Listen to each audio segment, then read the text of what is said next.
Salam, hər vaxtınız xeyir olsun yoldaşlar. Bugün sizinlə tez-tez qəbul imtahanlarına da düşən və aktual olan suallardan olan IP ünvanları haqqında danışırıq. Əvvəlcə görək, IP ünvanı nə idi? IP ünvanı internetə daxil olmuş hər bir kompüterə verilən ünvandır.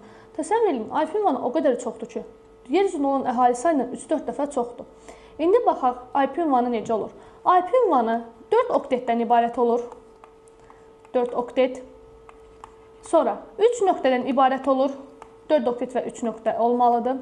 Və oktetlər arasındakı qiymət 0 ilə 255 arası dəyişməlidir. Məsələn, yəni 256 olsa biz bunu yanlış götürəcəyik. Və başqa bir şərtimiz ondan ibarətdir ki, heç bir oktet 0 ilə başlaya bilməz. 0 ilə başlamaq olmaz. İndi gəlin nümunəmizə baxaq. Birinci IP ünvanı doğrudur, yoxsa yanlışdır? Birinci oktetimiz, ikinci oktetimiz, üçüncü oktetimiz yerindədir. Amma sonuncu oktetimiz nədir? 265. Biz demişdik ki, 255 arası qiymət almalıdır. Deməli, birinci IP ünvanı yanlışdır. İkinci IP ünvanına baxaq. İkinci IP ünvanımız şərtləri ödəyir. Doğrudur.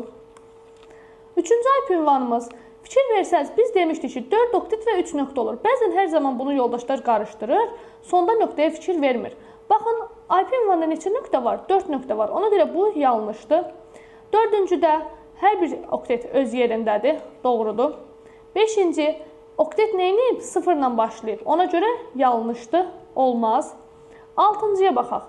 Demişdik ki, hər bir oktet 0 ilə 255 arası qiymət alıb. 4 oktet, 3 nöqtə. Bütün şərtlərimiz ödəndiyinə görə 6-cı doğrudur. Və 7-ciyə baxaq. Oktetlərdə 0 ilə 255 arası qiymət aldığı doğrudur. Ödənib. Amma baxaq görək, neçə dənə oktet var? 1, 2, 3, 4, 5. 5 dənə oktet var. Biz də demişdik ki, IP ünvanı 4 oktetdən ibarət olmalıdır. Ona görə də bu nədir? Yanlışdır. Doğru cavabımız oldu 2, 4 və 6.